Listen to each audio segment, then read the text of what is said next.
여러분 안녕하십니까? 12월 6일 사사건건입니다. 최영일 평론가와 주요 뉴스부터 정리해드리겠습니다. 어서 오십시오. 안녕하세요. 자, 첫 번째 키워드 뭡니까? 네, 백신 선택이 아닌 필수 이렇게 정해봤습니다. 네. 지금 오늘부터 거리두기가 다시 적용이 돼서 1월 2일까지 한 달 동안 이제 사적 모임이 제한되게 됩니다. 네.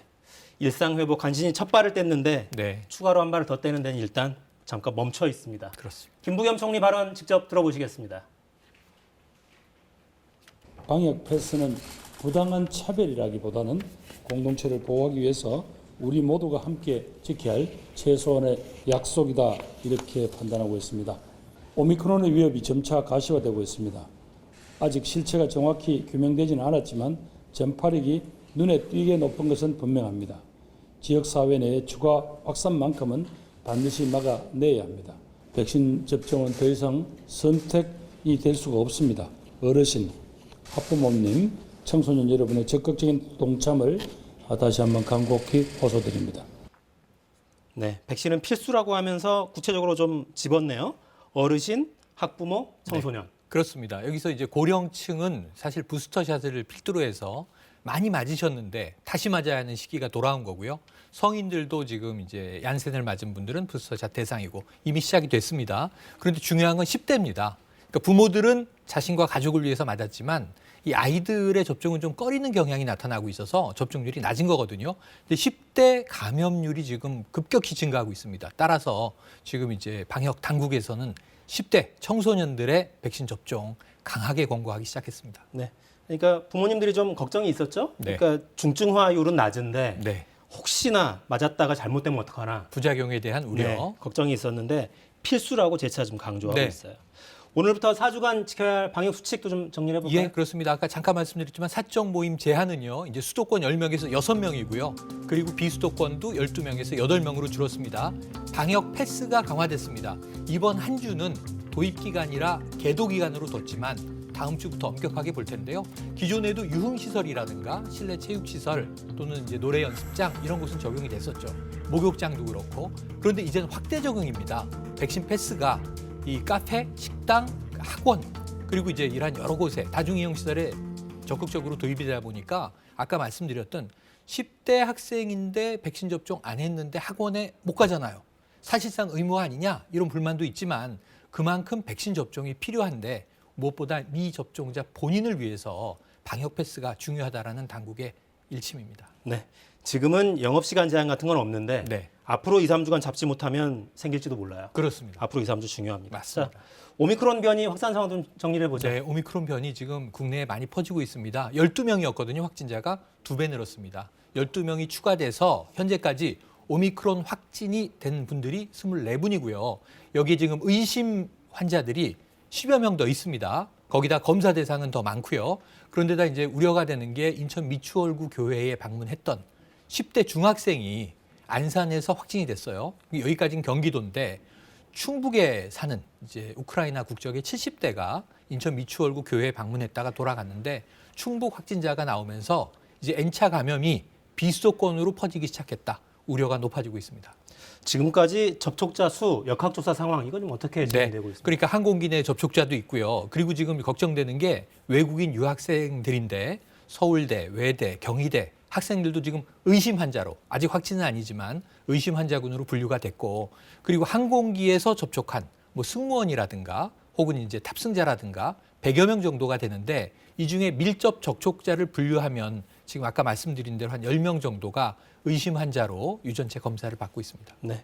그러니까 이 교회가 외국인 종교 행사를 열었는데 네, 거기에 거기에 참여했던 외국인들을 중심으로 일단 유학생도 있고 또 고령층 외국인도 있고 좀 이제 전국으로 퍼지는 양상입니다. 네. 중증화되는 경우는 적다고는 합니다만 네. 일단 감염력이 높으니까 그렇습니다. 주위에서 좀 검사를 빨리빨리 좀 받으셔야겠어요. 자, 다음 주제 뭡니까? 네, 4인방의 첫 재판인데요. 4인방의 네. 첫 재판. 대장동 개발 이 의혹의 핵심 인물들이죠. 유동규 전 이 성남도시개발공사 본부장 그리고 김만배 최대 주주죠. 화천대유의 여기에 남욱 변호사 정영학 회계사까지 사실 3명 유동규, 김만배, 남욱은 구속 상태에서 기소가 돼서 오늘 첫 공판기일이 열린 거고요. 여기에 또 한 명 이제 정영학 회계사는 불구속 상태에서 기소가 됐습니다. 이 4명이 병합된 재판이 오늘 첫 재판 공판 기일이기 때문에 사실은 피고인이 굳이 나오진 않아도 돼요. 변호인이 참여하는데 오늘 유동규 전 본부장은 법정에 나왔다고 합니다. 네. 좀 주목할 만한 발언이 있었습니까? 네, 특별한 발언은 없습니다. 이제 오늘은 이제 앞으로의 재판 진행 결과를 이제 내게 되고 다음에 실질적인 첫 공판이 열리면 다 참석을 해서 인정신문을 받아야 됩니다. 제일 중요한 건 이제 이 혐의죠. 여기 이제 주요 혐의들은 뇌물과 배임이에요. 이 4명 모두 다 배임은 걸려 있고요.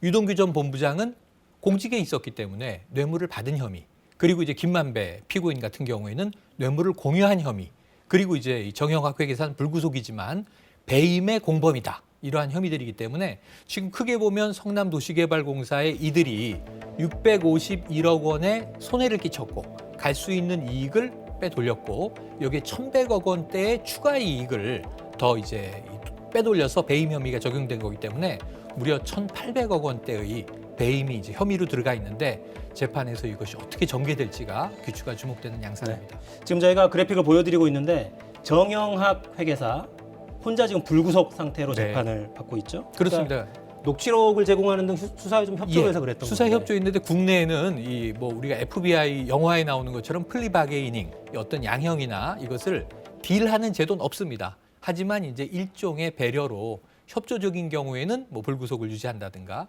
혹은 이 구형이나 양형에 참작이 될 수는 있는데 그런 경우가 왕왕 있죠. 정영학 회계사는 혹시 협조적이었기 때문에 불구속 아니냐? 지금 이 여러 가지가 있지만 정영학 회계사가 제공한 19개 녹취록이 재판에서 증거 능력을 인정받느냐, 재판에서 이것을 틀게 될 것이냐, 그리고 신빙성을 재판부가 인정할 것이냐, 이게 굉장히 핵심적인 내용인데 아마 적어도 4명의 입장이 다 갈리기 때문에 상당한 여기에 대한 부인과 부정이 나올 것으로 전망이 됩니다. 네. 다음 주제는 뭡니까? 네, 다음 주제는 오늘 제3지대 불씨 살아나는가. 사실 지난 오후 2시에 바로 이 사진에서 보시는 대로 이 안철수 국민의당 대선 후보죠. 그리고 심상정 정의당 대선 후보가 회동을 했습니다. 네. 일단 단일화 논의는 아니다 이렇게 못 네네. 박았어요. 양쪽 다 부인합니다. 단일화라 하면 한 명이 대선 후보에서 사퇴해야 되는 일이지 않습니까? 그런데 여기에 대해서는 부인하지만 제3지대 불씨를 살리고 이 공간을 좀 확장하기 위해서 공조한다. 그래서 오늘 여러 가지 논의가 있었는데 적어도 한 3가지 쟁점 사안과 다양한 논의들이 나온 것 같습니다. 원내대표들이 백브리핑을 했는데요. 첫 번째로 중요한 것은 양당 중심의 구도를 깨야 한다. 그리고 두 번째는 이 청년들의 불안을 이거 깨부수는, 이거 헤쳐나가는 미래지향적인 선거가 돼야 되는데 양당 중심으로 가게 되면 과거지향적인 선거가 되고 있다. 그리고 또 하나는 이제 코로나19 문제를 극복하는 대선이 돼야 되는데 그런 준비가 과연 되겠느냐. 제3지대 주자들의 이제 우려들이 오늘 많이 쏟아져 나온 셈입니다. 네. 대선에도 결선 투표제를 도입해야 된다. 그런 그런 얘기가 부분에도 공감대를 표했다고 하더군요. 그렇습니다. 네. 제3지대 불씨를 살리기 위한 네. 양당 대선 후보들이 회동이 있었다는 소식도 들어와 그렇습니다. 있습니다. 자, 다음 주제는 뭡니까? 예, 오늘 제일 하이라이트가 되는 대목인데요. 이 한 달의 내용을 딛고 한 달 만에 드디어 뭘까요? 네. 오늘 선대위가 발족을 했죠. 네, 지난 이거 2시입니다. 그 국민의힘 드디어 이 윤석열 후보의 선대위가 공식적으로 오늘 출범식을 가졌는데요. 상당히 대대적이었습니다. 사실 지난 금요일 저녁에 이 잠행을 계속 이어가던 이준석 당대표와 윤석열 후보 그리고 또 김종인 이제 총괄 선대위원장 간에 이 극적인 합의가 이루어지지 않았으면 상당히 많은 우려를 낳는 출범식이 될 뻔했는데 그게 해결이 됐어요. 그러면서 오늘 4명이 지금 사진에 보시면 손을 맞잡고 들었는데 윤석열 후보 옆으로 이준석 당대표 그리고 김종인 총괄 선대위원장 여기에 김병준 상임선대위원장까지 그래서 본격적으로 대선 체제가 오늘 출범했다고 볼 수 있겠습니다. 네.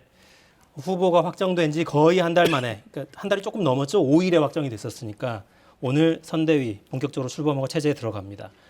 핵심적으로 어떤 이야기를 좀 강조했습니까? 네, 오늘 강조는요 딱 4자로 정리됩니다. 정권 교체. 정권 교체. 정권 교체에 모든 것을 걸겠다. 그러면서 뭐 여러 가지 좋은 메시지들이 나왔어요. 윤석열 후보가 자 국가를 위한 국민이 아니라 국민을 위한 국가로 만들겠다.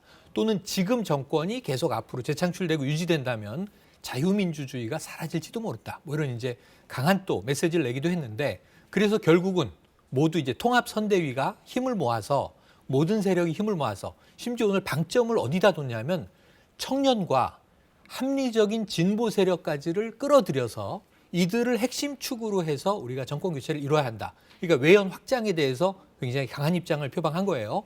김종인 총괄 선대위원장이 강력한 좌클릭, 이제 약자와의 동행 이런 메시지를 내고 있기 때문에 앞으로 어떤 공약, 정책들이 나올지도 주목해봐야 되겠습니다. 네.